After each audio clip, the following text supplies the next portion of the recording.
সব জায়গাতে তীব্রমতা প্রার্থী দিয়েছে। জিতেন বাবু সাবরুমে দাঁড়িয়েছেন জেনারেল সিটে, ওইখানে কেন প্রার্থী দেন নাই? রাজ্য সম্পাদক জিতেন চৌধুরী, বিরোধী দল নেতা জিতেন চৌধুরী আজকে বলছেন কি, বিভিন্ন দল থেকে বলা হচ্ছে যে জনজাতি মুখ্যমন্ত্রী যদি না হয় এই এডিসির অধিকার, চিফ প্রসেসের অধিকার সেটা হবে না।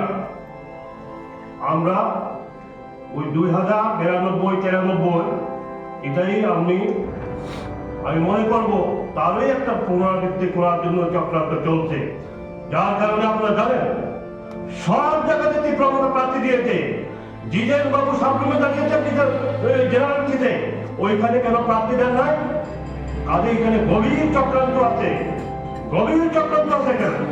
আমি অনুরোধ করব রাজ্যের জনগণকে এবং বিশেষ করে যারা জনজাতি সম্প্রদায়, এই যে সেন্টিমেন্ট, জনজাতির সেন্টিমেন্টকে উস্কে দিয়ে কি করা